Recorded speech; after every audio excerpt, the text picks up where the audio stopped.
Ciao amici, Adri Nicole here in my kitchen. Welcome. And it's time to enjoy the sun and the flavors of summer. So today I'm going to make a swordfish pasta dish with eggplant, tomatoes, and onion. Hope you enjoy. I found some really nice swordfish at the market. So I have some steak sliced. Then I found eggplant, red onion, these are tropea onions, cherry tomatoes, and then I have some fresh mint and garlic that I'm going to use for a pasta sauce. I'm going to saute my eggplant with the onions and garlic and tomatoes, and that's going to be the base of my sauce. And then I will add the swordfish chopped into cubes. It's going to be a delicious summer pasta dish that everyone can enjoy. I'm going to saute my garlic now. I just crushed 1 clove of garlic, and I have about 1.5 cups of red onion that I will saute in extra virgin olive oil.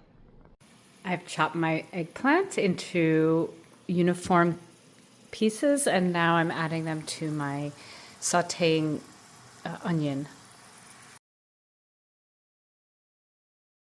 I've added, so I have my onion, eggplant, garlic, and now tomatoes that I've halved.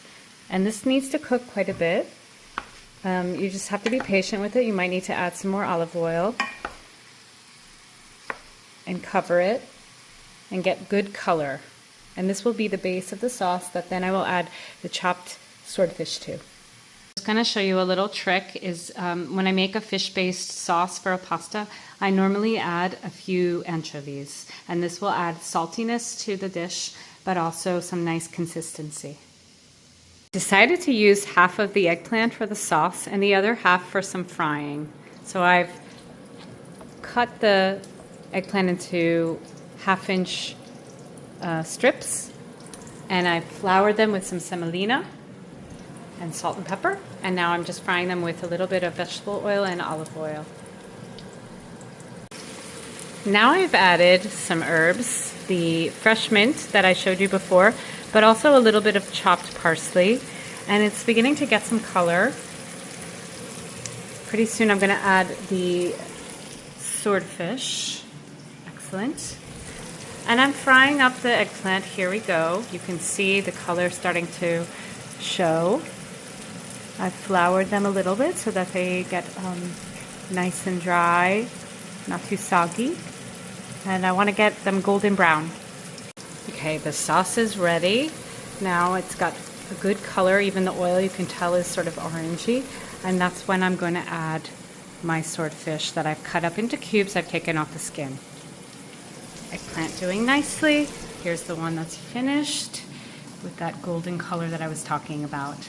I'm going to add a little bit of white wine just to create a little bit more of a sauce and to add more flavor and brightness to the sauce.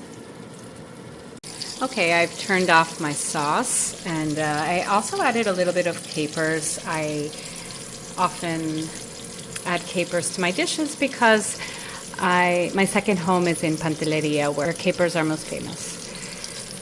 Here is my eggplant finishing up, and I've added 1 slice of the swordfish that I've also floured just to finish it off and add something different to my meal.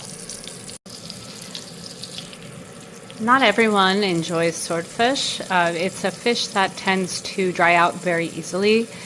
You can eat it a little bit undercooked, but for people who are worried about parasites and food illness, it's okay to cook it through, and that's why I've decided to fry it, because frying also kind of maintains the flavor and texture of the fish. Whereas when you saute it or when you grill it, it can really dry out. But here I've used a lot of juicy ingredients, so the texture of the swordfish should have maintained pretty well. And I hope that the flavor also is excellent, absorbing the eggplant, mint, onion, garlic, and tomato, and capers. So I hope you all enjoy. I'm going to add a short pasta to this. It's going to be mezze rigati. And you can use any short pasta, I think, for this dish. I just added some coarse salt to my water. That's boiling. And now I'm going to add the mezze rigatoni. And these are from the Abruzzo region. Be careful of the vapors. And that will be cooking for, that will need to cook for 12 minutes in order to get an al dente pasta. I'm going to make a special dish that's very dear to our hearts.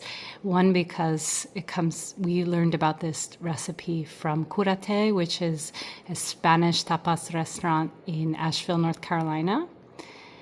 And two, because it's a recipe from Spain. So, and we adore Spanish culture, Spanish food, and Spanish people. So what I'm going to do is drizzle a little bit of honey on each piece of eggplant, and then some rosemary, fresh rosemary on top. And it is, trust me, a wonderful, memorable combination.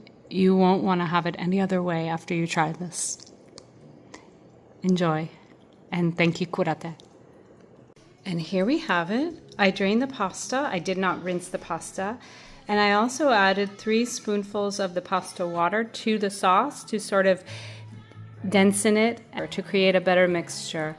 And so now I'm just heating it up so that the pasta can absorb even more the sauce and can go inside the tubes.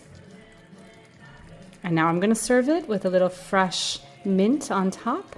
And bon appetit!